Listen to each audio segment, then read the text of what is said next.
Bonjour à tous, bienvenue dans la vidéo. Aujourd'hui, nous allons débriefer ce qui s'est passé lors du week-end Pascal avec non pas une, mais deux missions de récupération de pilotes éjectés en territoire ennemi. Alors ça fait forcément penser à des films, d'ailleurs beaucoup de personnes ont pas mal fantasmé sur le sujet. J'attendais que tout soit sorti, de collecter un petit peu les sources ouvertes, les différentes déclarations officielles ou d'anciens militaires, de manière à pouvoir m'exprimer également sur le sujet, sans compromettre aucun secret lors de ces opérations qui posent quand même 2-3 petits défis.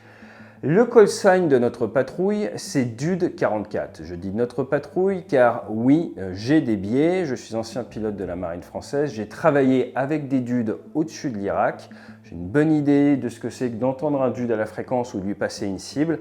À partir de là, je ne vais pas vous mentir, forcément, ça va attaquer ma manière de réfléchir. Maintenant, vous connaissez cette chaîne, mon objectif est de vous permettre d'augmenter votre conscience de la situation.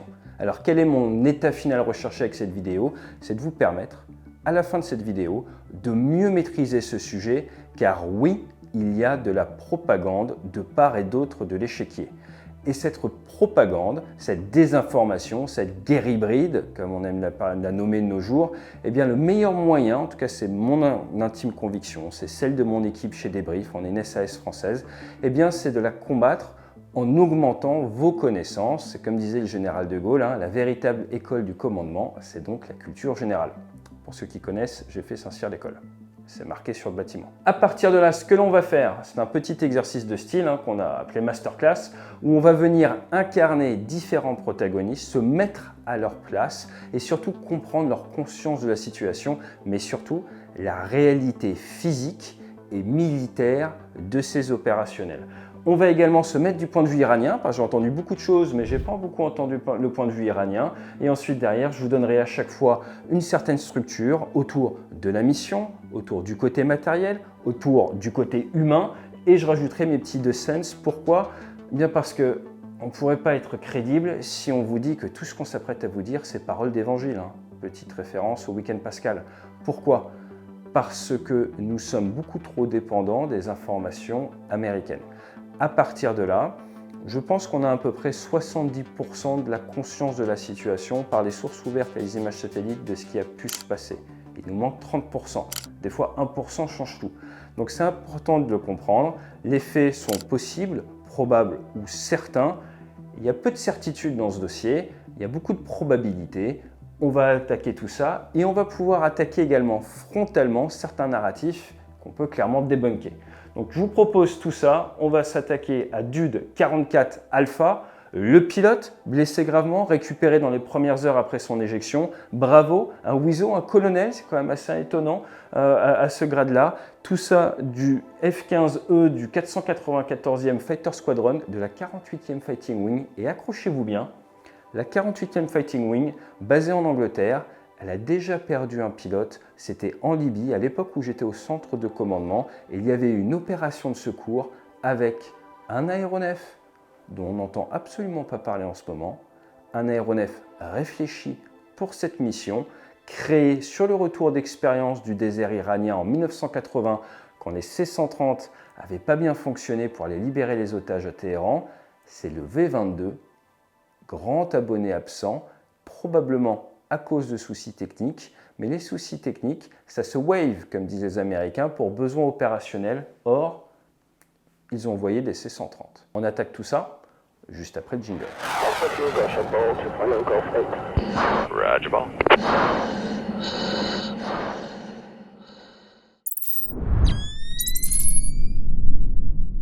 Alors, avant d'attaquer, on va regarder 2-3 petits chiffres de l'opération. Déjà, on va placer le contexte. DUD 44, c'est la patrouille. On ne sait pas si c'est le leader ou l'équipier. On a probablement DUD 44 qui est leader, DUD 45 qui est 2. Ou alors, autre possibilité, on peut avoir DUD 41, 42, 43, 44 sur un vol beaucoup plus gros.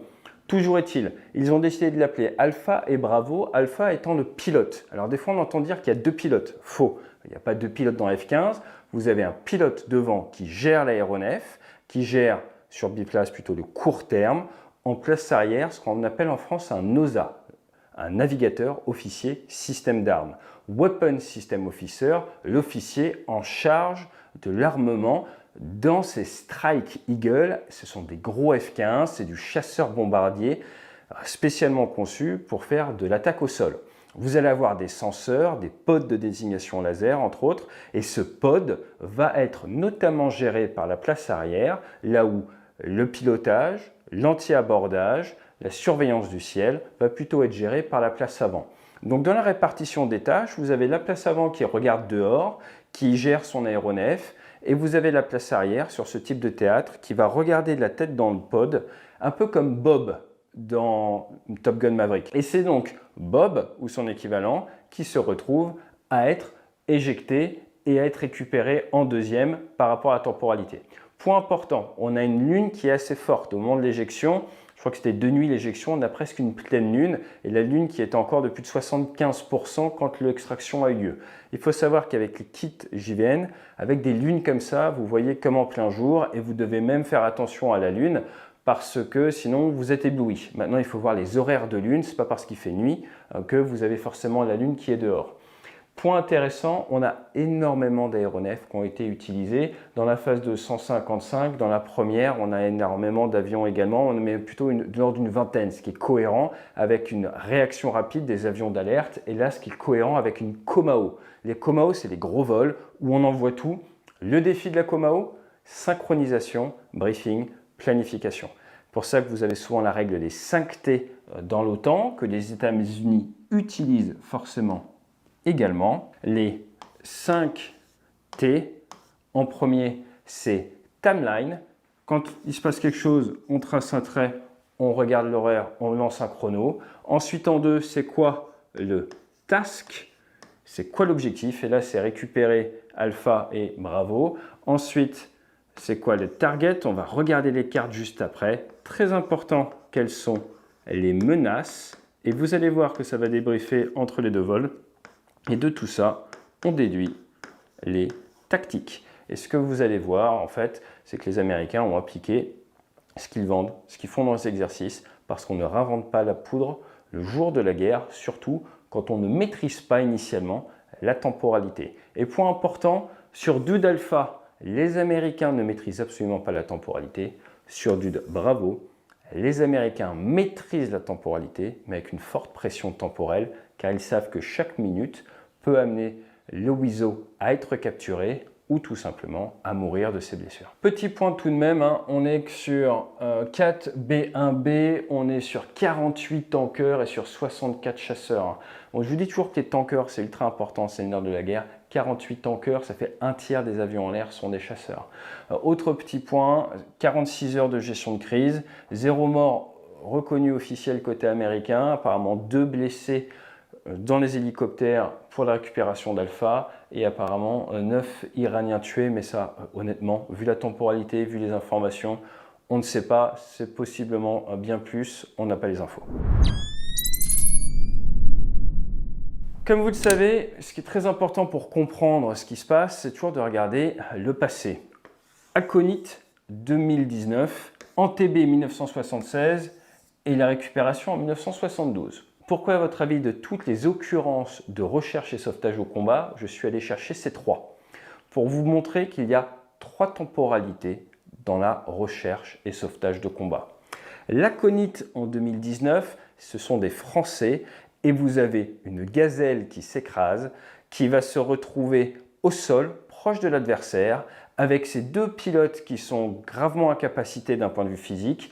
Et c'est le caporal-chef Blasco derrière, un héros français, malheureusement décédé depuis, qui va réussir à les extraire. Et il va y avoir une procédure de secours immédiat par un tigre. Alors pourquoi est-ce que ça me parle tout particulièrement? Parce que cette procédure de secours, c'est moi qui suis venu à Cazaux me faire former pour y former l'aéronavale quand elle a été inventée. C'était mon job d'amener ça d'un point de vue César dans la marine. Et donc c'est très simple, il faut s'accrocher sur les jambes de train sans se bloquer, sinon vous faites broyer. Et c'est super facile en théorie et sur les PowerPoint. Quand vous avez le dos éclaté et qu'on vous tire dessus, ça n'a rien à voir. Mais on n'est pas là pour parler de cette mission, on est là pour parler du côté casse immédiat. L'hélicoptère va au tas, des collègues, un équipier est à côté, il arrive, tout de suite, on prend l'équipage, on le met dessus. Il n'y a pas eu besoin de faire de message de César parce que c'était déjà sur place. Après, En TB76, j'ai voulu en parler parce qu'il y a des C-130, parce que ce sont les Israéliens et parce qu'il y a eu un décès israélien qui est autre que le grand frère de Benjamin Netanyahou qui 50 ans plus tard a participé à minima avec de l'Intel, peut-être avec des opérateurs également, dans la récupération qui a eu lieu en Iran. C'est quand même assez incroyable d'un point de vue arc familial.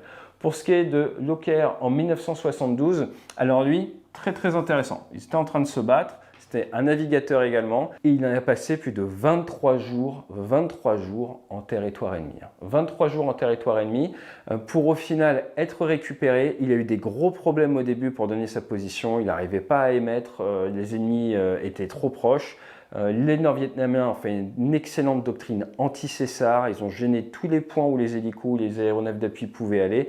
Et donc du coup, il a passé 23 jours, il s'est déplacé tout seul, il a survécu comme il a pu. Et au final, quand il a réussi à joindre une patrouille, le général en charge a pris sur lui et a fait un petit peu comme on a vu. Il a dit stop aux opérations, il a annulé la journée de planification de bombardement et il a dit la mission aujourd'hui, c'est on va le récupérer.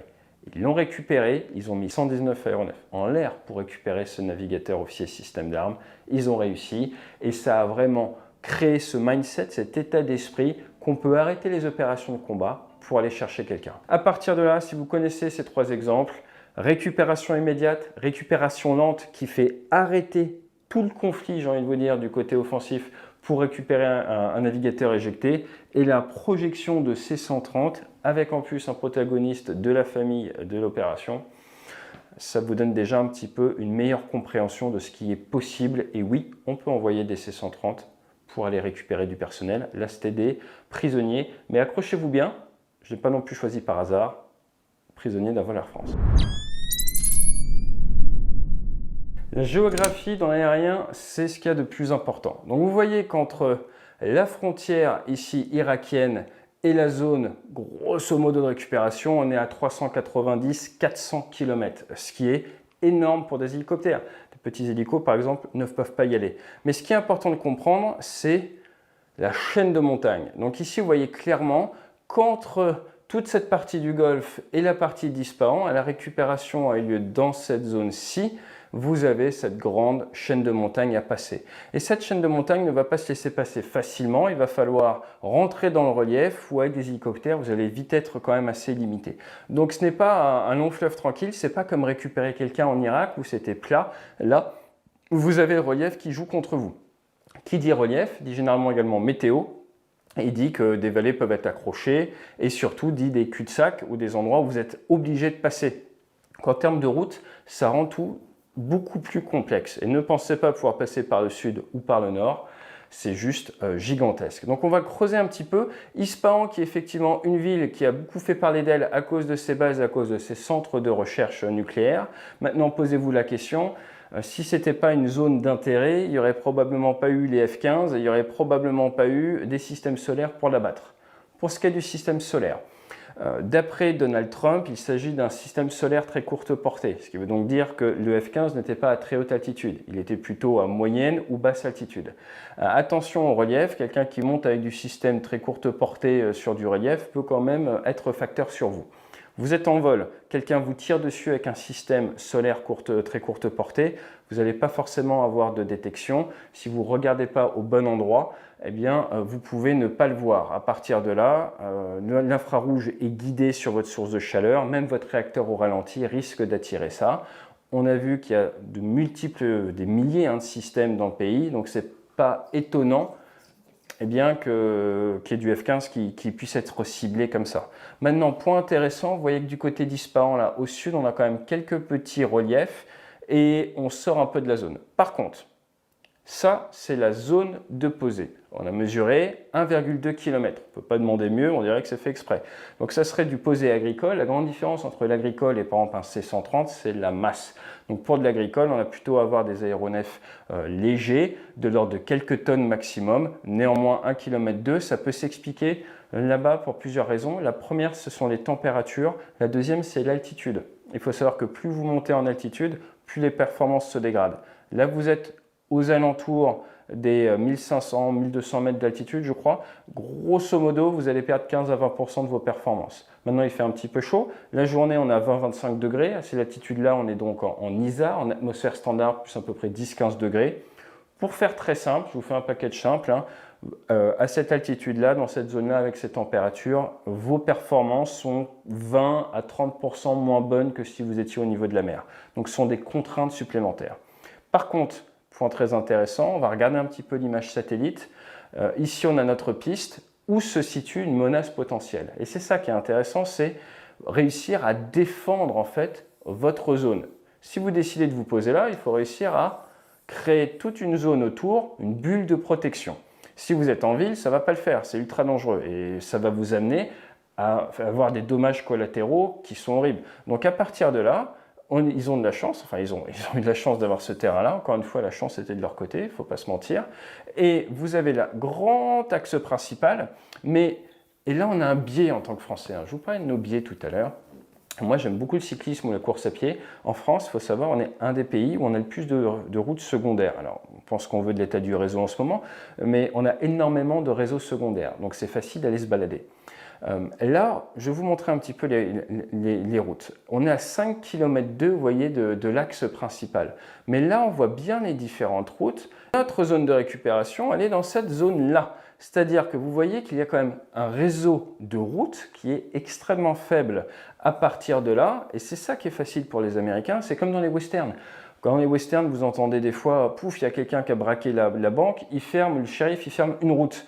Pourquoi? Parce qu'en fait, dans le désert, il n'y a pas beaucoup de routes. Là, c'est le même concept. Et donc, à partir de là, si vous établissez un camp, on va dire, hop, on va dire par ici, là, tac, eh bien, vous pouvez facilement le défendre et aller récupérer votre pilote éjecté qui est là. Il semblerait, là, je dis c'est du possible, d'accord? On va dire possible que la zone de l'éjection était par ici. Alors, attention. Pourquoi? Parce que dans les premières heures, on nous a vendu une zone d'éjection qui était à 180 km de cette position. Et c'est pour ça qu'il y a certaines personnes qui disent comment est-ce que le Ouizo c'était Kylian Jornet, comment est-ce qu'il a fait pour faire 200 km. Donc il y a eu des approximations, des erreurs, on va en parler après, sur la position du pilote éjecté. Point intéressant, par rapport à cette zone d'éjection de l'épave, je trouve qu'en source ouverte, on ne trouve pas beaucoup d'informations dessus et je trouve que c'est assez compliqué de savoir exactement où ça se trouve. Alors, comme je vous disais, si vous souhaitez après gêner les accès, on a des images satellites qui sont sorties. Vous voyez des axes routiers qui sont tout simplement bombardés pour freiner et empêcher l'arrivée de renforts ou pour dégoûter un éventuel adversaire. Là, on voit bien la piste, sur le papier, c'est bien. Vous avez ici ce qu'on appelle des raquettes. Maintenant, quand on regarde la taille, pour faire tourner un C130, je pense que c'est pas facile. Moi, ce qui attire mon attention, c'est l'espèce de bord là. Et on saura un jour, on aura un peu plus d'images, mais j'ai quand même l'impression que c'est pas évident pour un avion de faire demi-tour, pour un avion large. Et donc moi, si je devais y aller, j'aurais vraiment besoin d'informations sur c'est quoi ces monticules sur les côtés, parce que vu l'image satellite, ça fait un petit peu peur. Maintenant, vous doutez bien qu'avant d'y aller, les Américains, ils vont regarder l'état de la surface, normalement, ils vont peut-être changer les procédures, on en reparlera, et 2, si c'est accessible ou pas, à minima envoyer des drones dessus, mais surtout, et c'est ça qui est important, il est illusoire de croire qu'ils ont découvert cette piste pour la mission de secours. C'est-à-dire qu'ils avaient déjà cartographié en avance tous ces points-là, et certaines personnes parlent d'un potentiel raid contre du nucléaire, ils avaient déjà réfléchi. Et quand on voit du C-130, des hélicoptères dessus, et la manière dont ça a déroulé, moi, je me mets un bon 70% qu'en fait, la grande majorité de la mission, elle avait déjà été réfléchie s'il fallait aller à Ispahan. Ils avaient déjà tout ça en bloc et ils ont fait que l'adapter aux besoins du jour. Il ne faut pas être bête, c'est un peu la base dans la préparation de mission. Je vous rappelle que vous payez en tant que contribuable des militaires à réfléchir et à anticiper des scénarios de guerre toute la journée. C'est le métier de militaire. Maintenant, petit point avant qu'on parle justement des médias, eh bien, beaucoup de personnes ont dit « Ah, mais les avions se sont crashés ». Alors non, vu la position, les deux avions comme ça ne se sont pas crashés, mais surtout, regardez au niveau des hélices. Les hélices, quand vous avez un crash dynamique, soit elles sont toutes tordues dans le même sens. Là, on voit que c'est plutôt dû à la chaleur. Ça vous intéresse, on pourra rentrer plus en détail sur l'analyse des images, mais elles vont sortir encore dans les prochains jours. Mais juste avant qu'on rentre dans le dur, en se mettant à la place de l'équipier qui a accompagné l'avion abattu. Et vous allez voir, personne n'en a parlé, mais il n'a pas dû passer une bonne journée lui non plus. Ce que je vous propose, c'est qu'on fasse un petit tour de la presse avec notre partenaire du jour. Ok, et juste avant de continuer, eh bien, je vous présente notre sponsor. Et notre sponsor, aujourd'hui, il n'est pas américain, il est canadien. Et comme vous le savez, ces derniers temps, ça a été plus que compliqué d'essayer de savoir un petit peu ce qui se passe, de garder la conscience de la situation. Et Ground News, notre partenaire aujourd'hui, est là pour vous aider. Alors regardez un petit peu, par exemple, si on va regarder ce qu'il a à nous dire sur le sujet, ce qui est excellent, c'est qu'il nous permet de cultiver justement notre conscience des biais, ainsi que des biais des médias. Et si on regarde un petit peu sur notre dossier, on fait la comparaison de biais, on voit que les médias de gauche, ils décrivent l'administration comme imprudemment belliciste, là où ceux de droite, ils parlent de prouesse militaire pour la récupération de l'équipage du F-15. On voit également qu'il y a donc cette différence de traitement, et très intéressant avec Ground News, vous allez pouvoir avoir accès à des centaines d'articles, que vous allez pouvoir avec votre navigateur traduire directement en français. Ça, c'est la magie d'internet. Vous passez la page en français, c'est parti, et vous avez accès comme ça à énormément d'informations. Par exemple, la CIA qui a induit en erreur les adversaires des États-Unis pour permettre aux SEALs de passer. Donc ça, c'est extrêmement intéressant parce que ça va vous permettre non seulement de pouvoir challenger les différents médias, mais également, regardez ça, de cliquer sur ce qui vous tue dans l'aérien. Ce qui a amené le F-15 à finir au tapis, c'est l'angle mort. Et l'angle mort, c'est un concept développé par Ground News qui est vraiment excellent, qui va vous permettre de voir si vous avez plutôt tendance à vous sourcer de gauche ou de droite, eh bien ce que votre côté n'a pas mis en avant. Et si vous voulez un sujet là qui est traité par la gauche mais pas par la droite, eh bien vous avez le sujet sur les comtés de Pennsylvanie avec les prisons qui ont l'air de faire pas mal d'argent à certaines personnes, et là c'est plutôt la gauche qui en parle, pas la droite. Il faut savoir qu'Apple a sélectionné Ground News App of the Day 5 fois, et cela dans 38 pays, que vous pouvez l'avoir sur votre ordinateur mais également directement sur votre téléphone, et qu'une étude de Duke University a montré qu'en fait le fait d'avoir l'exposition à ces angles morts permet d'éviter la polarisation. Bref, augmente votre conscience de la situation. Allez, avec le lien juste en dessous, avec le code AT, vous avez 40% de réduction sur l'offre moi que j'utilise, l'abonnement Vantage, et on rattaque du côté de Dude 44. Alors, je l'ai appelé Dash 2. Comme on a dit, on ne sait pas si c'était le leader, un équipier, le numéro 4, mais avec un colonel en place arrière, déjà, c'est remarquable. Remarquable au sens où il n'y a pas beaucoup de colonels dans les unités de combat, même si on a déjà vu dans les forces armées, les Iraniens ont fait ça, qu'ils ont même envoyé leur chef d'état-major de l'armée de l'air au-dessus du théâtre iranien. Donc vous pouvez avoir des fois, une fois que le théâtre est bien connu, des officiers d'état-major qui peuvent venir, s'ils sont actifs, s'ils continuent à faire des heures de vol, s'ils ont le niveau opérationnel, pour accompagner. Donc soit c'est quelqu'un de l'unité, auquel cas c'est normal, c'est peut-être le second de l'unité, on ne sait jamais, ou même le commandant, pourquoi pas.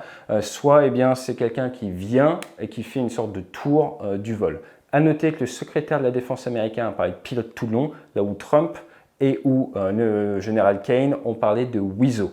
Pourquoi je vous dis ça? Historiquement, dans les armées américaines, des fois vous aviez des WISO qui étaient pilotes ou des pilotes qui sont devenus WISO. Ça peut arriver, mais c'est peu probable dans ce cas-là.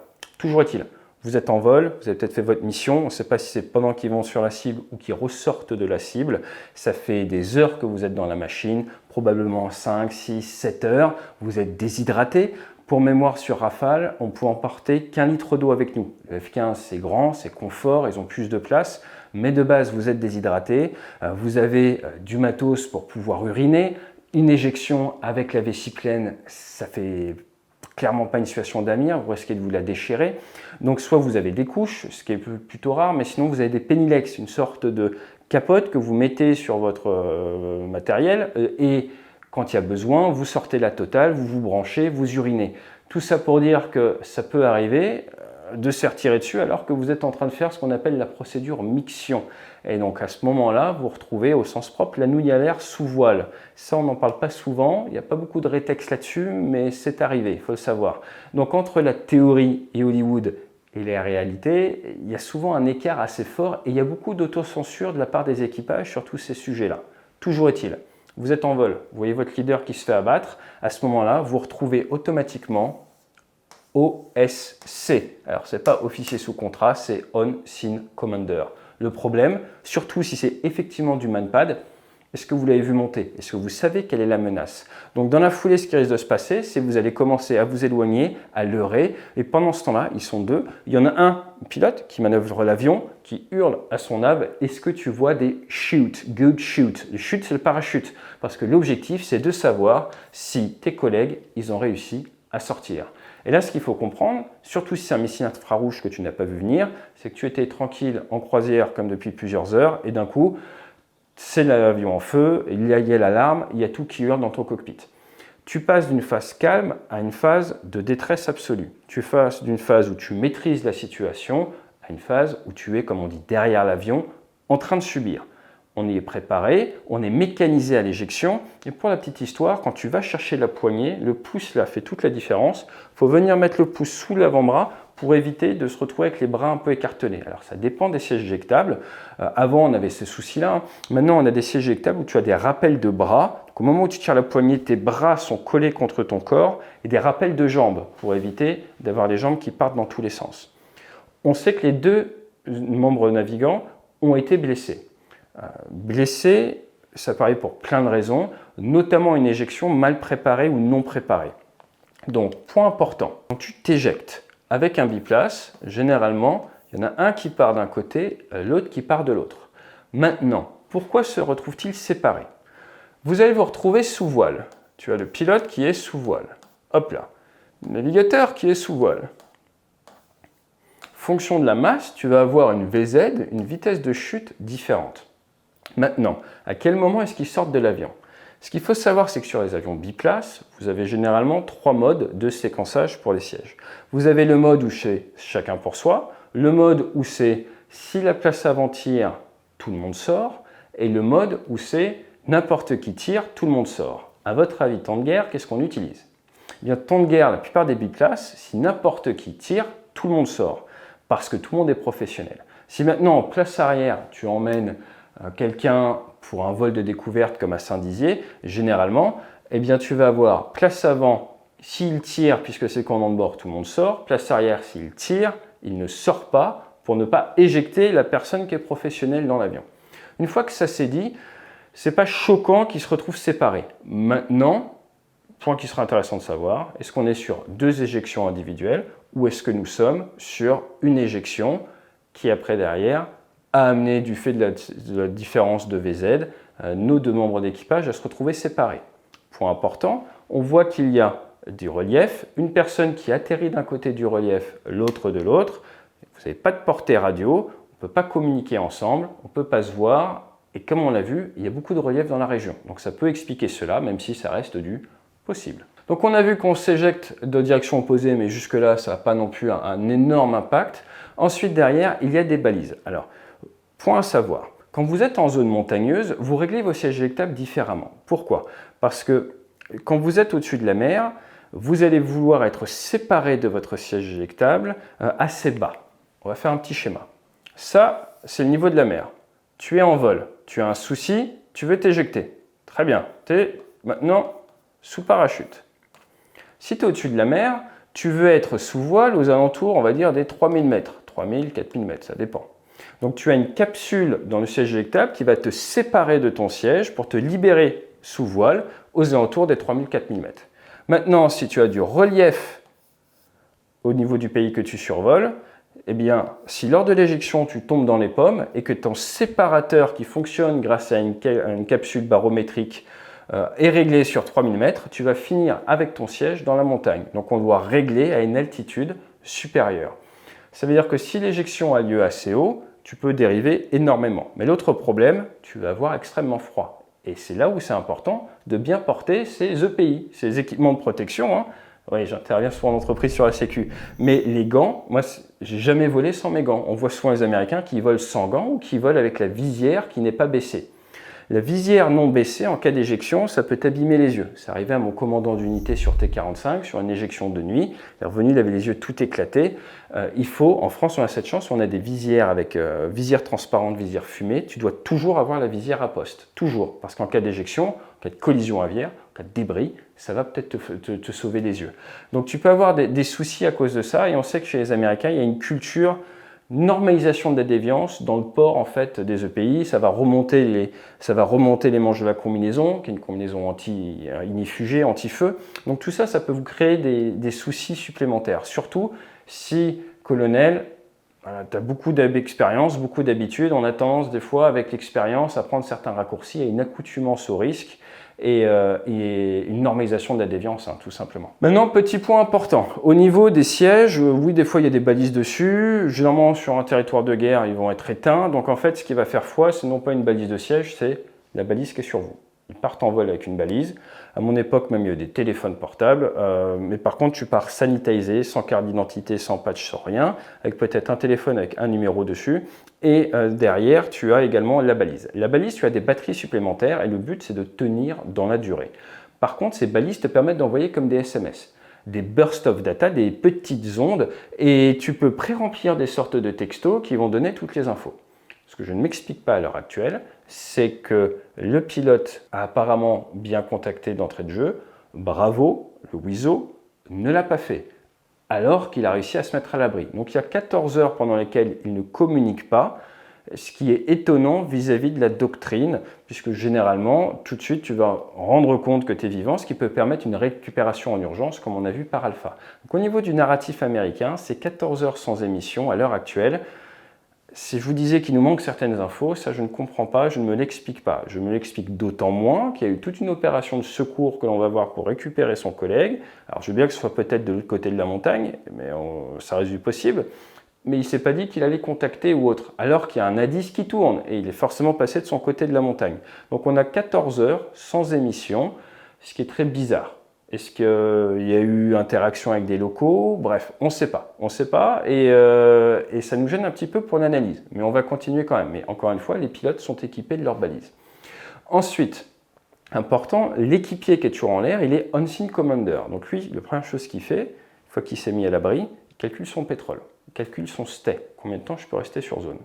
Après, derrière, il va pouvoir rendre compte à l'état-major et dire « j'ai perdu mon leader ou mon équipier, j'ai tant de pétrole pour rester sur zone, j'ai donc tant de temps sur zone possible, voilà ce que je sais de la situation, j'ai vu 1 ou 2 parachutes, voilà la position, voilà le vent, voilà les coordonnées, en gros je suis aux ordres, je suis à l'écoute, j'essaie d'entrer en contact s'ils essayent de me joindre. » Et là vous avez un centre de commandement en fait, qui gère la récupération de personnes éjectées, le GPRC, et donc eux, ils vont gérer tout ça, ils ont leur checklist, ils ont leur procédure, et les grands boss ultimes de la récupération de pilotes éjectés, c'est Sandy, c'est les A10. Les A10, eux, ce sont les seuls à être ce qu'on appelle RMC, Rescue Mission Commander. Et ils font pas ça en biplace, ils font ça en monoplace. Donc ils gèrent leur avion, les ennemis, le client, force spéciale au sol, et tout le package, et donnent les ordres tout seul dans leur avion. Et le RMC, il va venir, il va faire son job, il va se faire toucher, il va ramener son avion et il va s'éjecter parce que son avion n'est pas posable. Enfin, assez incroyable. Lui, je pense que d'ici un mois et demi, on va voir passer sa citation. Et s'il n'y a pas des médailles d'honneur, il y aura de la Silver Star, c'est sûr. Il va y avoir distribution de médailles, donc on en saura plus grâce à ça d'ici 6 semaines, je pense. Toujours est-il, l'Unseen Commander, donc votre équipier qui est sur zone au-dessus, c'est pas lui qui prend le commandement des secours. Lui, il ne fait que rendre compte. Et d'un point de vue intellectuel, on n'en a pas parlé. Il vient de voir son collègue se faire abattre. Il est là, il essaye de le joindre. Probablement réussi à rentrer en contact avec Alpha. Pas réussi à rentrer en contact avec Bravo. Il pense donc que Bravo est mort, probablement. Et puis là, du coup, il y a un moment, ça fait mal. Mais la bonne méthode, c'est il doit partir. Il doit partir et idéalement se faire relever sur zone. Maintenant, encore une fois, on est sur une zone où il y a de l'engagement, donc il faut se méfier, mais il ne faut surtout pas créer un suraccident, un nouveau problème. Et ça, c'est un point extrêmement important, donc il faut beaucoup de discipline dans le calcul de pétrole. Maintenant, on peut également se faire rejoindre par un tanker qui viendrait nous attendre juste à la limite de l'Iran, mais là, il y a une grosse intellectualisation à faire si vous faites de l'aviation ou autre, même... Hier, je faisais des premiers secours à de la famille. Il faut bien penser à ne pas faire de suraccident et donc réussir à garder la tête froide. Et généralement, dans l'aviation, ça passe par lancer un chrono qui maîtrise le temps, maîtrise son environnement et c'est probablement ce qu'ils ont fait. Là, on ne va pas se mentir, le fait qu'ils soient deux dans l'avion, c'est quand même plus facile intellectuellement à gérer que tout seul. Tout seul, c'est un petit combat d'état d'esprit, hein. L'arme la plus précieuse du combattant, c'est son état d'esprit, qu'il soit éjecté au sol ou qu'il soit en l'air à se sentir impuissant. Alors maintenant, attention, je dis impuissant, mais il y a probablement de l'armement. Moi, je ne vous cache pas que j'ai eu des leaders en temps de guerre qui m'ont briefé que si j'étais en vol, qu'ils étaient abattus, qu'ils étaient au sol et que je voyais qu'ils se faisaient récupérer par l'État islamique, ils voulaient que je mette une bombe sur leur position. Ça, c'est pas vraiment dans les textes, ça a beaucoup fait débat dans la marine et dans l'institution parce qu'il n'y a rien vraiment d'acté là-dessus ou de légal, mais c'est des choses à prendre en considération, c'est peut-être quelque chose qui a été briefé.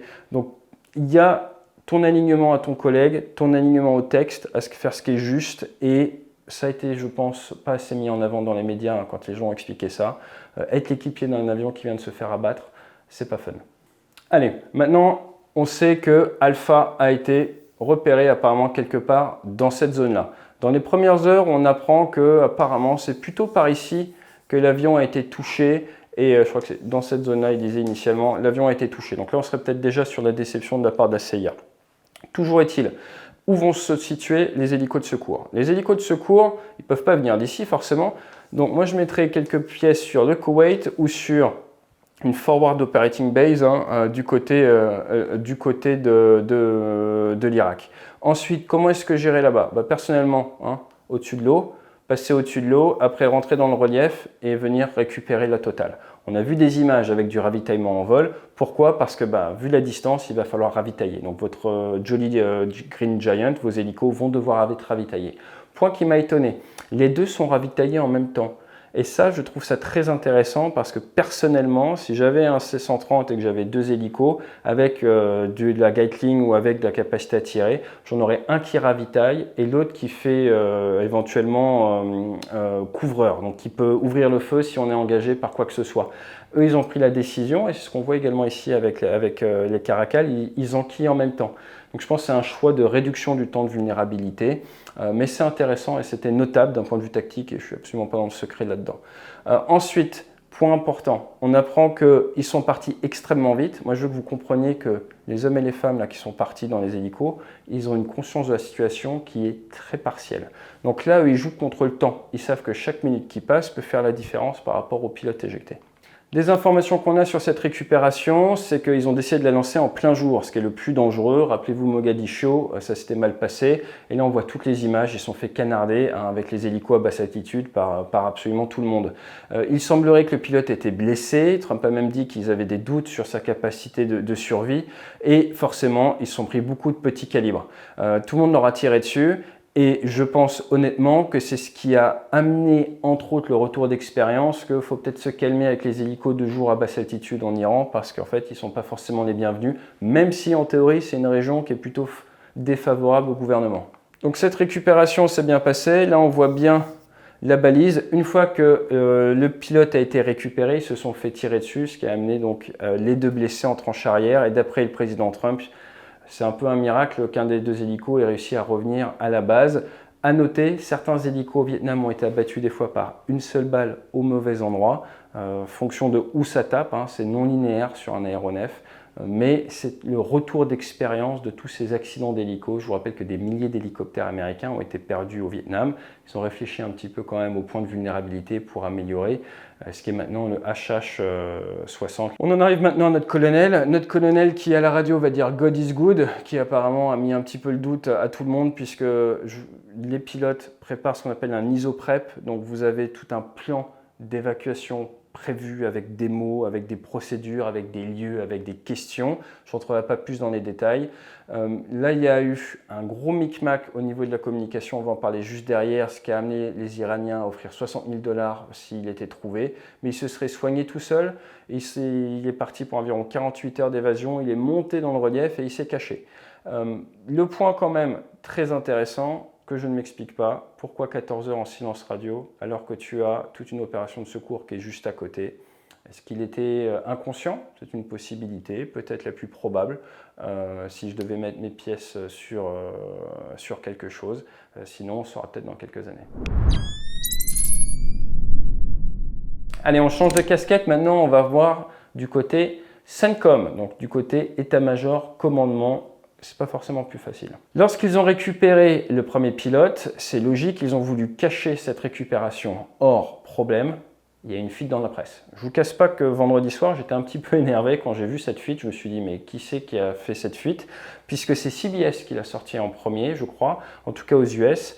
Et ils ont cité 2 officiels. Alors, ils n'ont pas dit qui c'était. Hein. Moi, j'ai horreur des sources qui disent une source. Les journalistes qui disent une source, d'expérience, croyez-moi, ça veut tout et rien dire. N'importe qui peut être une source pour un journaliste en 2026. On a vu que la charte de Munich, plus personne ne sait ce que c'est. Et à partir de là, eh bien, ça a mis gravement en danger le WISO.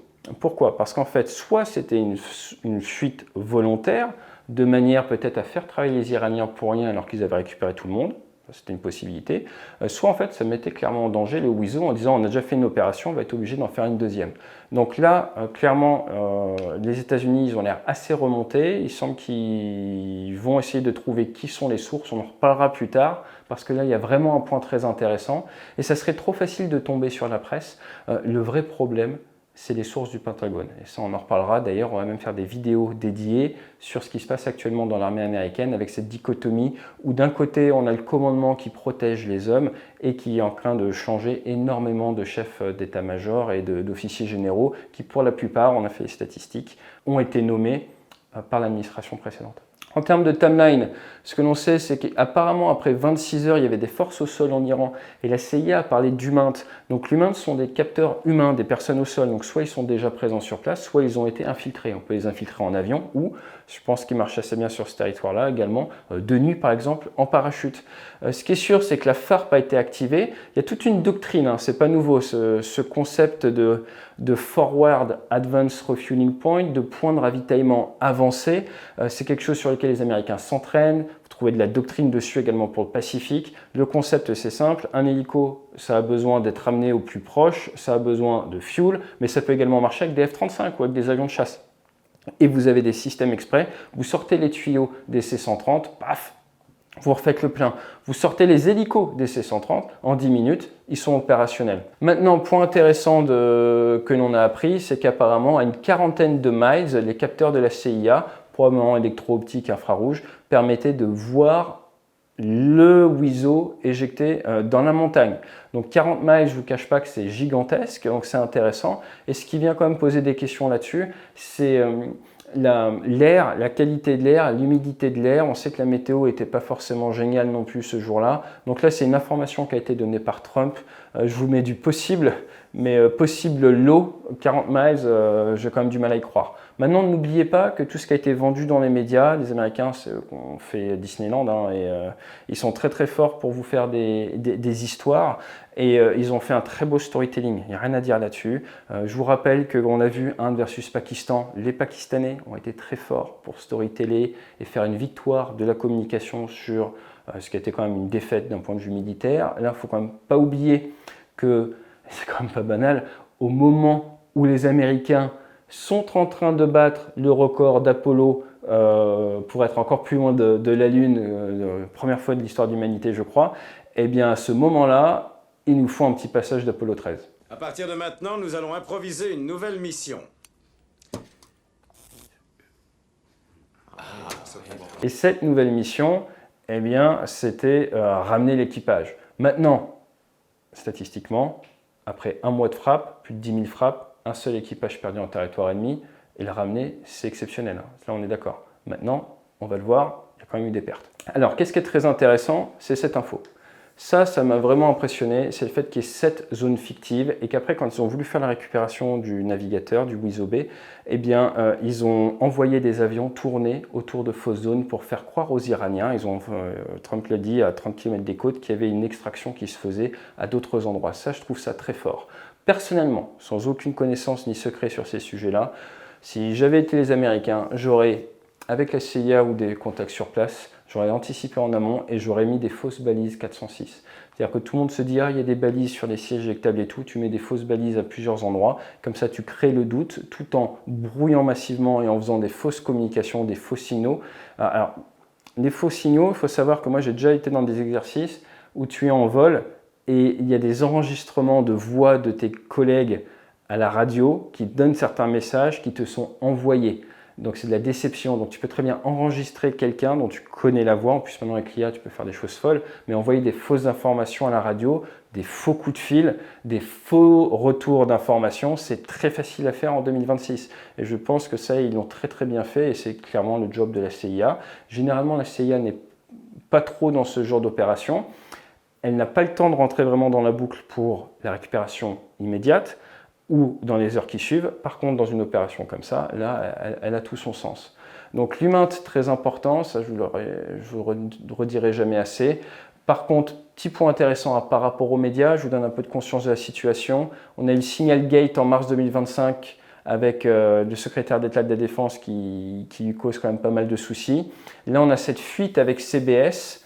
Et donc, point intéressant, le président Trump n'a pas cité CBS, mais il faut savoir que CBS, ça appartient à la Paramount, et Trump leur a fait un procès pendant la campagne, et qu'ils ont dû payer 16 millions de dollars à Trump, et il a demandé à ce que ces 16 millions de dollars aillent à sa librairie.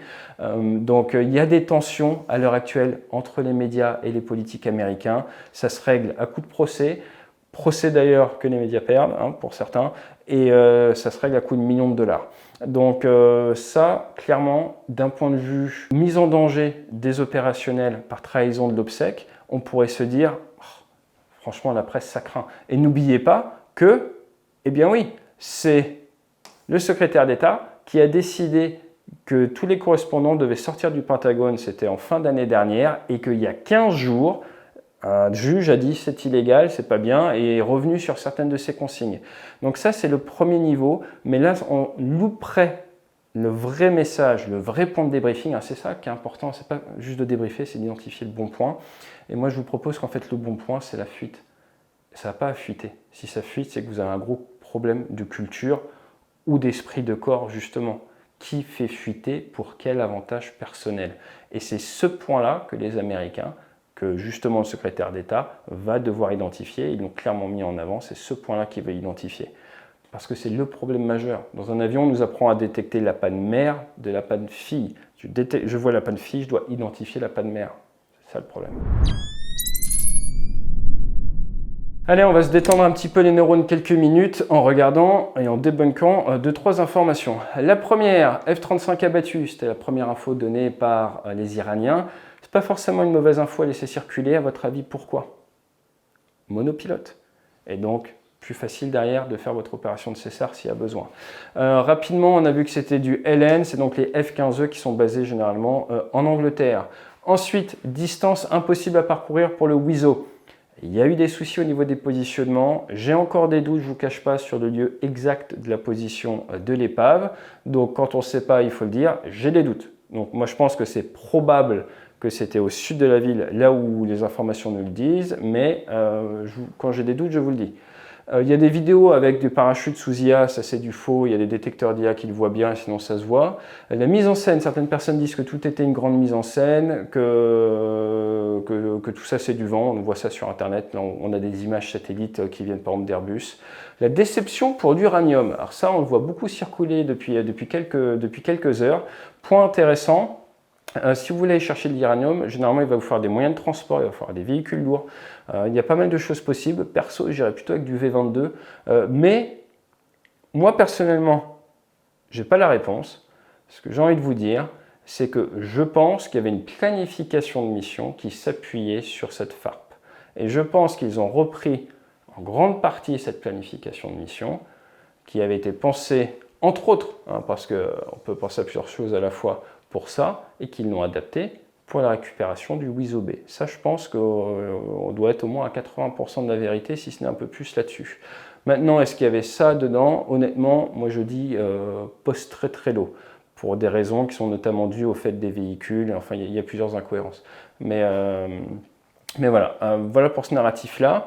Ensuite, pour ce qui est du C130 qui s'enfonce. Alors ça, je vous avoue que ça m'étonne un peu. Pourquoi ça m'étonne? Parce qu'il y a une vraie culture, demandez au génie de l'air, il y a une vraie culture d'analyse de la résistance des sols. Ils sont déjà fait avoir, se refaire avoir là, c'est quand même étonnant. Et puis surtout, en termes de temporalité, pourquoi ils n'ont pas envoyé, ils n'ont pas parachuté une équipe de commandos pour aller regarder et regarder au sol ce que ça donne? Alors après, c'est plus facile à dire qu'à faire, mais c'est étonnant. Par contre, et c'est là où c'est cohérent, s'ils avaient un doute, ils ont pu la jouer gagnante en ayant ce qu'on appelle un what if, un plan de contingence, les fameux what if dont on parle dans Au-delà du cockpit. C'est la base de toute planification. Et ils ont déroulé leur what if. Et la vitesse à laquelle les CASA sont venus pour récupérer les C-130, d'après la version américaine et officielle, eh bien on voit clairement que, perso, je pense que les CASA étaient déjà en vol avec les Delta Force. Donc en fait, que vous aviez le what if qui avait été réfléchi jusqu'au bout, qu'ils avaient un gros doute, qu'ils n'ont pas pu lever le doute par rapport au sol, mais qu'ils avaient prépositionné les CASA pour gagner du temps. C'est-à-dire qu'ils n'ont pas pris le risque d'attendre, d'être vraiment trop bloqués pour appeler au secours. C'est-à-dire qu'ils ont essayé de gratter un petit peu dans le timing, je pense. Perso, c'est ce que j'aurais fait. Et les pales par rapport au crash, on en a parlé. Voilà pour les grandes théories. Pour ça, encore une fois, il vous faut du matos pour aller chercher. Il vous faut des moyens extrêmement lourds. La piste qu'ils ont pris est quand même très étroite. Ils auraient commencé à l'aménager un peu différemment, de manière à pouvoir mieux se transporter. Et surtout, si tu as 450 kg à récupérer, c'était pas avec les petits hélicos. Donc moi, dans une opération comme ça, perso, V22. Donc il vaut mieux attendre un petit peu et vous faire la dérogation. Mais là, c'est clairement une mission pour V22. Ok, regard croisé. Alors, si vous trouvez que la vidéo est longue, c'est chapitré. Il ne faut pas hésiter à regarder en plusieurs fois. L'idée, c'était de vous faire, j'ai fait voter la communauté, la totale sur une grosse vidéo, sur un gros format. Maintenant, on change de casquette. Nous sommes désormais du côté des Iraniens. Nous sommes, par exemple, le centre de commandement local du côté d'Ispahan. Nous avons appris qu'il y a eu une éjection, mais on ne sait pas exactement où. Nos communications ne marchent plus, elles sont brouillées. On n'a pas beaucoup de lignes. L'info circule, on voit également sur Internet qu'il y a ce genre de problème. Ce que l'on sait, c'est que ici, c'est un autre commandement qui gère, que à l'heure actuelle sur Internet, ce qu'on arrive à trouver, c'est qu'il y aurait quelque chose d'éjecté par là. Bref, on a des infos, mais ce n'est pas tout à fait cohérent et on a des remontées de terrain également qui se contredisent un petit peu. Par contre, en 1, on sait qu'on a réussi à battre, au début on prend un F-35. Génial. Ensuite, derrière, on arrive à trouver des images du F-15. Donc, on a le lieu du crash, même si on a peut-être du mal à savoir exactement où c'est. Mais on a du mal à savoir exactement ce qui se passe derrière. Ce qu'il faut savoir, c'est qu'à l'heure actuelle, le narratif, c'est passé à c'est de la déception pour voler notre uranium. Mais là, au niveau de la casquette, je veux que vous réfléchissiez vraiment. On est à l'éjection plus quelques heures. Donc là, maintenant, on n'a pas d'hélico disponible, la plupart de nos radars sont détruits, on n'a pas forcément de capacité à mettre en l'air des drones à longue portée. Si on commence à trop donner notre position ou autre, on risque de se prendre un missile sur la tronche, nos communications sont brouillées. Bon bah, on va faire confiance au commandement décentralisé, faire passer le message et demander aux milices de chercher à pied. Par contre, peut-être qu'on reçoit des signaux sur 406 MHz et là, s'ils ont bien fait leur travail, les Américains, on en a totalement partout. Et la problématique, c'est cette fameuse boucle OODA, Observe, Orient, Decide, Act. On va peut-être se faire orienter dans les mauvaises directions. Et là, on va mal comprendre, on va se retrouver avec différentes zones où on nous dit, en fait, ici, il semblerait qu'il y ait les pilotes et une opération. En fait, ici, ensuite, on va prendre, ici, il y a des hélicos qui ont été vus. Ici, il y a des infos. Ici, il se passe quelque chose. Et donc là, on est saturé, c'est extrêmement dur. Il faut savoir également que pendant ce temps-là, les Américains, c'est pas encore confirmé, auraient fait bombarder des centres de commandement des Iraniens avec des bombes qui pénètrent extrêmement en profondeur. Donc là, au final, ce qui se passe, c'est qu'on est vraiment sur un niveau décentralisé où la coordination générale est extrêmement compliquée. À partir de là, est-ce que c'est gênant en soi? Non. Quand on voit même par exemple les Français qui ont été capturés ou ce qui se passe généralement, c'est la population locale qui récupère directement, qui est au contact. Ce n'est pas grâce aux décisions de l'état-major que vous arrivez à récupérer le pilote éjecté. Et là, il y a un petit point intéressant. Est-ce que les Iraniens n'auraient pas fauté justement par manque de gestion macro? C'est-à-dire que vous ne pouvez pas que attendre de vos personnels au sol qui trouvent tout seuls. Vous devez les aider. Et ça a un nom, c'est la doctrine anti-César. Et la faute clé des Iraniens, c'est qu'ils n'ont pas bloqué les terrains d'extraction. Alors, ils se sont peut-être dit que de toute façon, avec les hélicos ou avec des V22, ils n'auraient pas besoin de ces terrains d'extraction. Mais alors qu'on nous sort, je rebondis sur le chapitre d'avant, le narratif sur volonté d'extraire d'uranium, je ne m'explique pas, expliquez-moi dans les commentaires, pourquoi dans ce cas-là, ils n'ont pas bloqué, comme on a pu le voir le lendemain de l'assaut au Venezuela, tous les terrains. Rappelez-vous, au Venezuela, il y avait toutes les pistes, ils avaient peur d'un assaut aéroporté. Toutes les pistes étaient bloquées avec des véhicules ou des avions en travers. Et là, on a une piste, à quelques kilomètres du nucléaire, d'1,2 km, super facile à défendre au milieu des champs, et personne ne s'est dit on va la bloquer. Alors là, c'est typiquement faute de planification majeure, surtout qu'en moins de 20 minutes, vous arrivez à la trouver. Surtout que les Américains disposent de plein d'aéronefs qui peuvent l'exploiter. Donc le gros problème, et la leçon pour les Iraniens, c'est l'absence de contre-César. Et le problème pour les Américains, c'est qu'avec tout le bruit que cette opération a fait, il y en a peut-être 2-3 qui ont pris des notes. Allez, maintenant on fait un petit détour par nos parajumpers et Sandy, donc ceux qui ont réagi de suite après le problème. Ce qui est important, c'est quoi? C'est de se dire qu'en fait, ils ont pu débriefer. Ils ont pu débriefer à leur retour de mission et ils se sont probablement dit, en fait, la basse altitude, 2 jours, c'est pas une situation d'avenir. On en reparlera avec un petit parallèle par rapport à nos Jaguars en Irak en 91, vous allez voir qu'il y a des choses à dire. Maintenant, je voudrais quand même préciser un point, j'en ai parlé tout à l'heure, Odyssey Dawn en 2011, c'était des MV-22 qui y sont allés, qui ont fait 133 nautiques, qui ont fait près de 250 km, et que là, les V-22, on ne les voit pas. Et on ne les voit pas, probablement, à cause d'un accident qui a eu lieu. Ils ont des gros problèmes à l'heure actuelle et normalement ils ont le droit de ne s'éloigner qu'à 30 minutes d'une base de secours. Donc il semblerait que le V-22, on en parlera tout à l'heure en conclusion, était le grand absent et il faut savoir, la dernière fois c'est lui qui a fait le sauvetage pour la 48e Fighting Wing en Libye. Allez rapidement, la Comao. La base de la Comao, c'est on trace une temporalité. Et donc là, il y a un mission commander, un chef de la mission qui s'est retrouvé à devoir dire « Ok, donc on doit être sur zone pour l'extraction à telle heure, on doit briefer à telle heure. » Et donc là, début de la préparation et c'est parti. Et là, tu as tous les packages, tous les spécialistes qui vont se retrouver à devoir travailler de leur côté, à proposer dans leur domaine d'expertise des solutions. Que ce soit le tanker plan, 48 tankers. Vous avez un chef des tankers qui va proposer qui fait quoi. Vous avez la partie sweep, s'assurer qu'il n'y a rien en ciel. Vous avez la partie close air support, des aéronefs prêts à intervenir s'il y a des troupes en contact. Vous avez l'AI, les bombardiers qui vont tirer près de 100 bombes d'entrée de jeu de manière à couper un peu les capacités de renfort des adversaires. Vous allez avoir forcément le transport avec toute la partie mise en place sur la FARP, le transport FARP.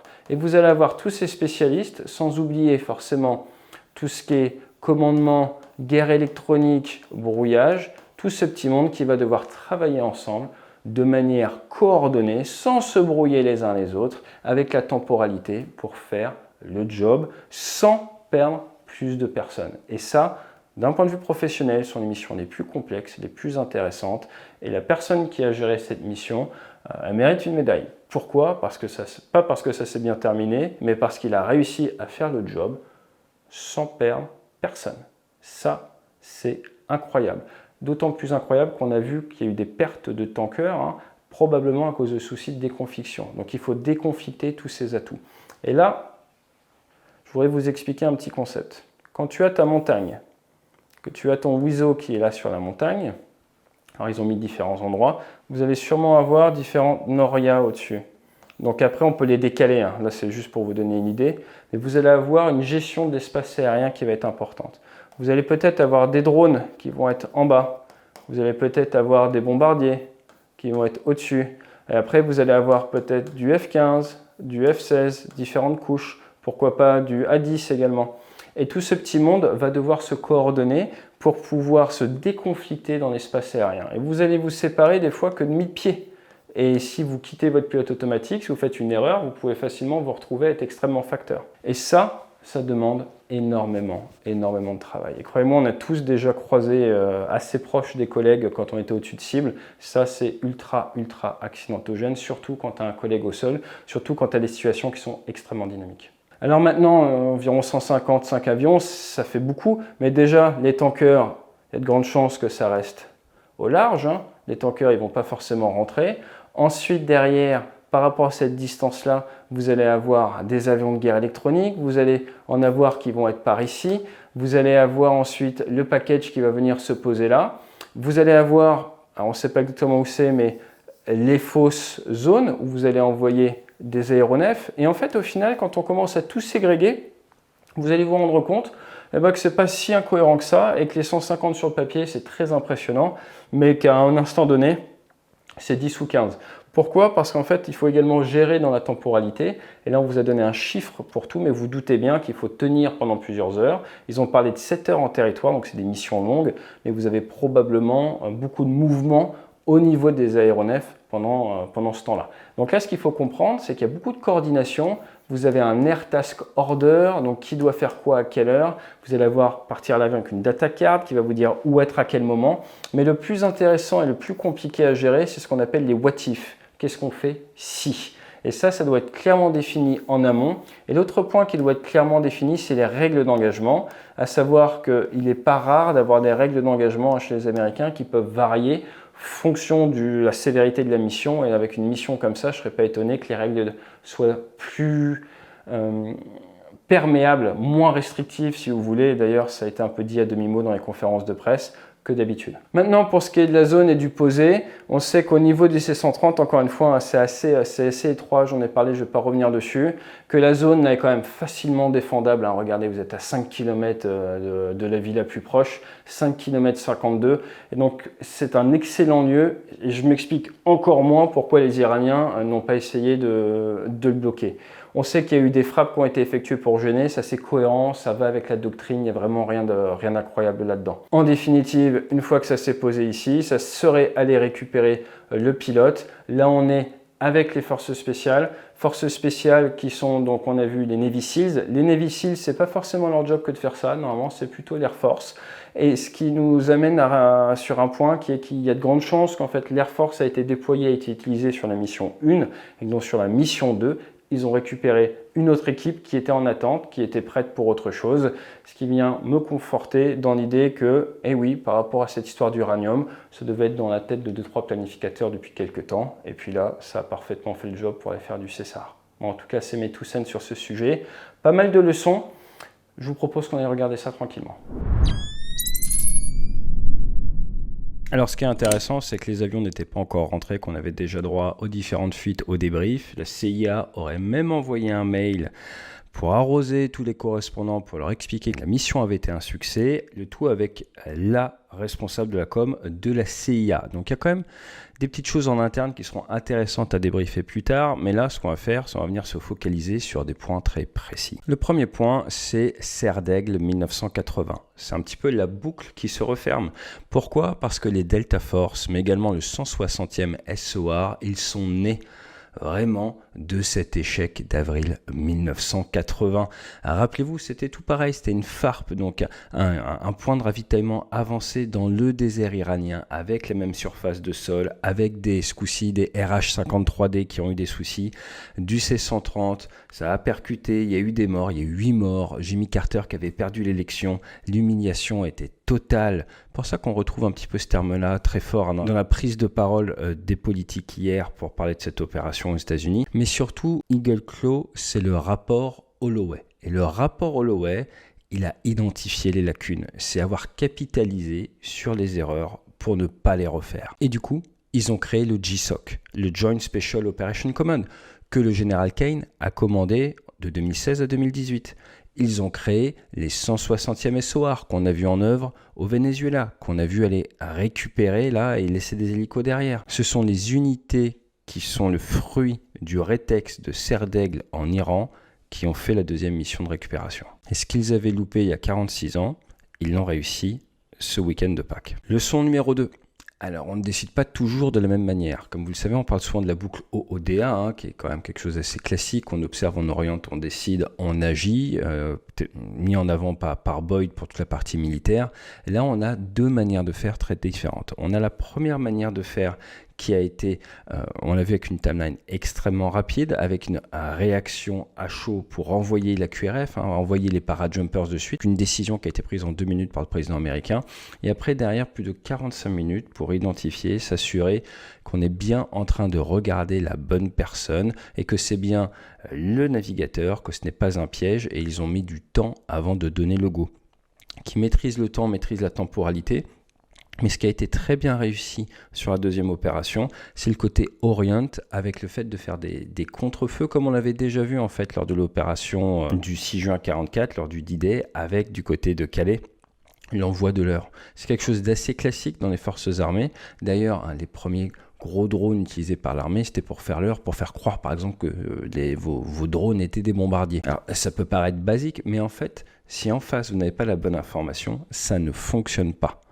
Et donc s'il y a bien une chose que cette opération a mise en avant, c'est l'importance d'avoir de la bonne data, de la bonne information. Maintenant, on va regarder un petit peu ce que les Américains appellent l'After Action Report, et il risque d'être assez riche. Et là, il y a des choses à dire. Il y a des choses à dire parce que je suspecte les Américains d'avoir bien débriefé après la récupération du pilote. Pourquoi ? Parce qu'ils ont changé de mode opératoire. Donc là, point important. Rappelez-vous, 1991, l'opération Daguet, la France envoie en janvier des Jaguars, du 1-7 Provence, du 4-11, ils volent à très basse altitude, ils vont attaquer l'Irak, grande armée à cette époque-là, et ils se retrouvent en fait à appliquer les doctrines qui ont été prévues pour la guerre froide, qui ont été prévues pour l'Europe centrale, où il y a du relief, où il y a des arbres. Ils se retrouvent dans le désert, à basse altitude, et ils se font allumer par les ZSU, que ce soit du 57 mm, du 23-2, bref, ça se passe pas super bien. Alors, un peu comme les Américains pendant le week-end Pascal, on a de la chance de notre côté à ce moment-là, et mes anciens arrivent à rentrer à la maison, notamment grâce au fait que le Jaguar est aussi un bimoteur, certains pilotes même avec des balles de Kalachnikov dans le casque. Donc ça s'est joué vraiment à pas grand-chose. Le rétex a été immédiat et les vols d'après, ça s'est plutôt fait à moyenne et haute altitude. Et l'attaque très basse altitude dans le désert, clairement, ce jour-là, on a compris que c'était pas une situation d'avenir. Donc une doctrine est généralement liée à un théâtre d'opération à des conditions. C'est d'ailleurs le grand danger de vouloir faire par exemple des copier-coller de ce qui se passe en Ukraine partout sur Terre. Non, chaque conflit est spécifique. Et là, ce qui s'est bien passé, c'est que les Américains ont envoyé initialement sur l'opération numéro 1 les Giants. Ensuite, derrière, ils ont essuyé beaucoup de tirs. On a vu des images où tout le monde, les flics, tout le monde ouvre le feu sur ces hélicos. Eh ben, ils ont changé de mode d'action. On est parti avec du C-130. On est plutôt parti probablement avec de la moyenne ou haute altitude, en tout cas pour certaines phases. Et ça s'est bien passé. Par bien passé, j'entends la phase ingress-egress. Maintenant, ça pose quand même pas mal de questions qui risquent de prendre de longues semaines à trouver réponse. La première, c'est les MC130J. Eh bien, comme on l'a vu, ils exigent des coefficients au niveau du sol qui soient quand même assez bons pour ne pas s'enfoncer. Plus fort qu'un CASA, par exemple. Est-ce qu'ils vont devoir revoir complètement leur manière d'estimer la résistance du sol, les Américains? Est-ce qu'ils avaient envoyé des parachutistes pour tester la zone avant? Est-ce que c'était fait grâce à un drone de reconnaissance? Comment est-ce qu'ils ont fait cette mesure? Un agent de la CIA? Est-ce qu'ils étaient bien formés? Est-ce qu'il faut revoir quelque chose? En France, on a une doctrine pour ça. On a le régiment du génie de l'air qui sait faire, mais eux, formellement, il faut changer quelque chose. Ça leur a coûté beaucoup de matériel.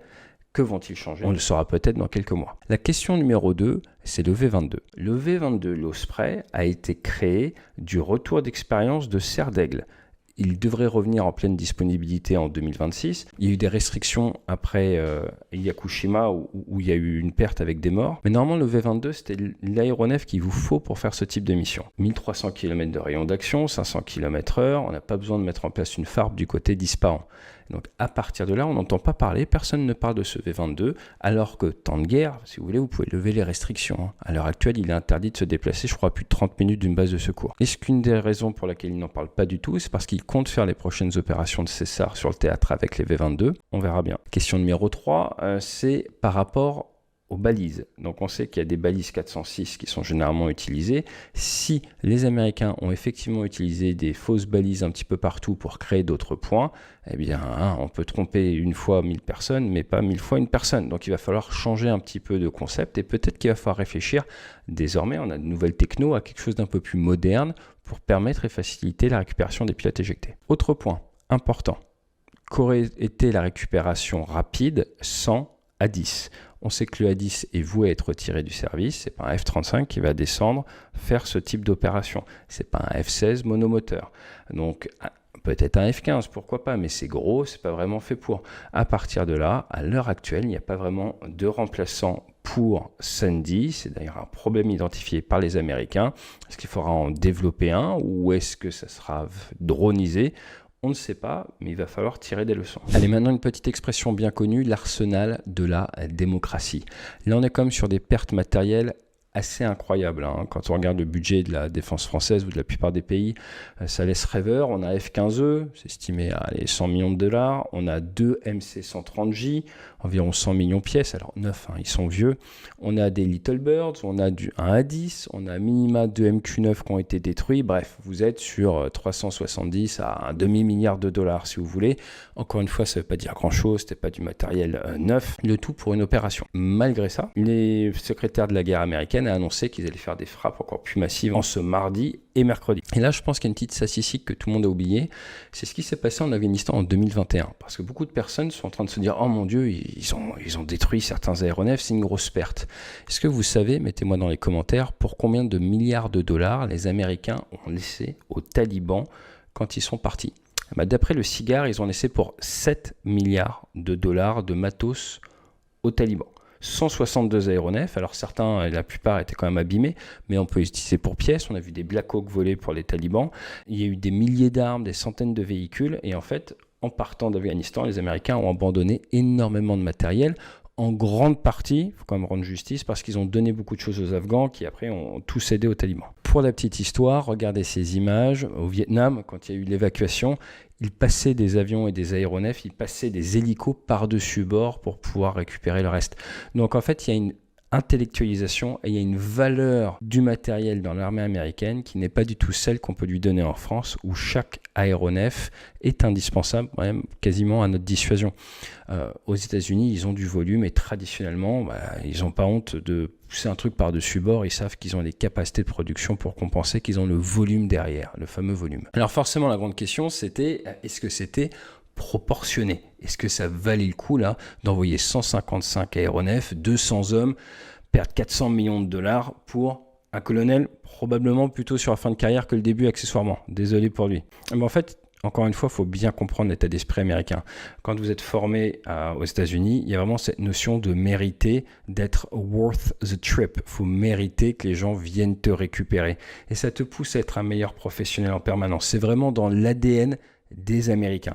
Donc on peut le voir d'un point de vue économique, mais en fait ça marche pas. Ce qui marche vraiment, c'est les fameuses forces morales. Et alors qu'on en parle beaucoup en France, là vous avez une démonstration et une utilisation, d'un point de vue propagande, c'est le terme qui va bien, mais une utilisation de cette actualité pour justement venir renforcer les forces morales, renforcer le moral des armées, mais également l'adhésion des Américains à leurs valeurs patriotiques, aux valeurs que porte leur armée. Cette mission, elle envoie clairement un signal à tous les adversaires et tous les concurrents des États-Unis et il montre clairement qu'ils ne laissent personne derrière, qu'ils peuvent se le permettre, que si tu captures un Américain, ils viendront te chercher, ils mettront les moyens nécessaires, ils ouvriront le feu avec des bombardiers, ils raseront la moitié de la région s'il y a besoin, ils l'ont déjà fait, ils le referont sans aucun souci, comme ils disent, parce qu'ils peuvent, et ça fait vraiment partie de leur ADN, c'est une sorte de promesse qu'ils tiennent. Et là, il y a un point très important, je vous rappelle qu'il y a le Missing in Action Act qui est passé en 2009, vous avez ces flags, là, ces drapeaux pauvres Missing in Action, les Américains ne rigolent pas avec ça. Moi, quand j'étais en unité chez eux, tu as une table au carré, donc au mess, là où mangent les gens, vous avez toujours une table ronde avec son verre retourné parce qu'il ne peut pas trinquer, vous avez du sel, vous avez... il y a toute une symbolique autour de cette table, et quand tu fais la queue pour aller dîner, il y a un hommage à ces Missing in Action. Il y a vraiment un traumatisme autour de ça aux États-Unis, et ils ne veulent laisser absolument personne derrière, et à chaque fois que tu vas manger, on te rappelle, ça fait partie de l'ADN, et bien qu'on ne laisse personne derrière. Par contre, le point qui est intéressant, c'est qu'on a quand même appris, c'est Trump qui l'a dit, que certains militaires avaient dit on a quand même des doutes sur le fait d'y aller ou pas aussi profond au territoire ennemi, fameuse maîtrise des risques. Là, on voit que le pouvoir américain a osé risquer de nombreuses vies américaines. Donc on est quand même sur des situations où ça peut très vite dégénérer. Ils l'ont avoué, ils ont eu de la chance. C'est un peu ça le combat. Je crois que c'est Napoléon qui disait qu'il voulait que des chefs avec des généraux qui ont de la chance. Mais il faut vraiment donner tous les moyens à vos opérateurs, à vos forces spéciales d'y arriver. Et là, c'est pour ça qu'il y aura beaucoup de points de rétex, notamment sur la farpe et la qualité du sol, si c'est vraiment ça le problème. Allez, j'espère que cette vidéo vous aura permis d'y voir beaucoup plus clair sur tous ces événements. C'était notre état final recherché. N'hésitez pas à me le dire dans les commentaires. S'il y a certains points sur lesquels vous souhaitez qu'on développe un petit peu plus, n'hésitez pas à nous le dire. On pourra toujours faire une vidéo de mise à jour, d'actualisation. Désolé si vous avez trouvé ça assez dense. L'objectif, c'était de vous permettre d'avoir cette conscience de la situation, d'en extraire les bonnes questions, des bonnes réponses. Si vous posez la question, est-ce qu'en France, on saurait faire ce type d'opération? Eh bien, nous avons d'excellents opérateurs qui s'entraînent d'ailleurs pour certains à côté à Cazaux. Nous avons des caracals, nous savons faire du ravitaillement. Avec les caracals, ils sont entraînés ici il n'y a pas longtemps. Même si des fois, ça perd des tuyaux en A400M, on en a parlé sur la chaîne, ça arrive. Maintenant, forcément, en France, on n'a pas 155 aéronefs à mettre, mais on travaille généralement en coalition. Mais là, le point qui est vraiment très spécifique aux États-Unis et dont, je vous le dis honnêtement, je n'avais jamais entendu parler de ma carrière, c'est le fait de créer 6 autres fausses zones, d'envoyer des packages avec des aéronefs sur toutes ces autres fausses zones. J'ai jamais entendu ça, je trouve ça assez incroyable et c'est assez impressionnant et ça montre surtout cette profondeur américaine, la préparation et quoi que vous pensiez du régime américain en place, le professionnalisme des hommes et des femmes qui ont décidé de servir leur pays outre-Atlantique. Et c'est, je pense, encore une fois, toute la dichotomie du métier des armes et de la guerre. Il ne faut pas oublier que dans chaque camp, chaque combattant est persuadé d'être dans le camp du bien.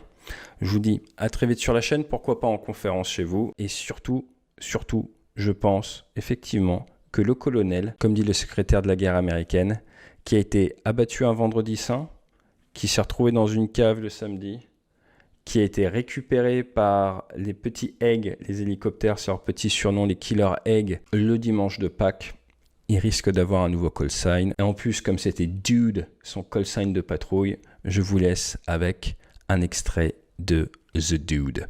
Jesus. You said it, man. Nobody fucks with the Jesus. Alors voilà, je voulais quand même terminer avec un message un petit peu plus sérieux. Pourquoi? Eh bien parce que s'il y a bien un terme que l'on n'a pas entendu, c'est celui de Rambo. Et oui, on pourrait facilement dire que le Weasel, c'est un peu Chuck Norris ou c'est Rambo. Et là, de manière très sérieuse, je veux terminer en disant que non, ce ne peut pas être Rambo. Pour une raison très simple. On vient de parler de 155 aéronefs, dont 4 B-1B qui sont envoyés profond en territoire ennemi avec des centaines d'hommes pour récupérer un officier navigateur système d'armes. C'est vraiment le concept du no one gets left behind, personne ne reste derrière. Et le point sur lequel je veux insister, c'est tant qu'il porte l'uniforme. Rambo, c'est le premier film qui traite du stress post-traumatique. Et aux États-Unis, mais également en France, il y a un énorme sujet sur les militaires qui quittent l'uniforme et qui gardent profondément ancré en eux leur traumatisme lié au service de leur nation. Alors, pour vous donner un tout petit peu de chiffres, depuis 2001, aux États-Unis, c'est 120 000 vétérans qui se sont suicidés. En 2023, 17,5 vétérans se sont suicidés par jour aux US.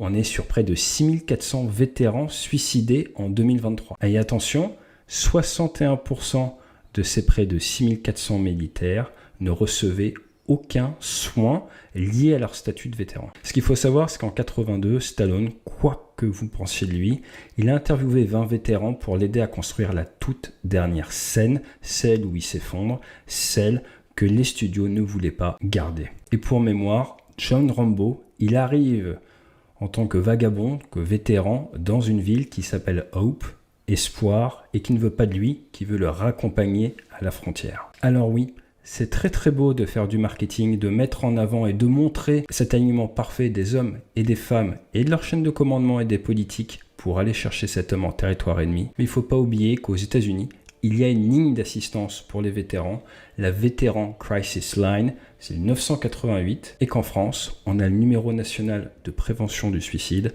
c'est le 3114, et quand vous avez un pilote ou un navigateur en territoire ennemi, c'est facile de savoir qu'il a besoin d'aide.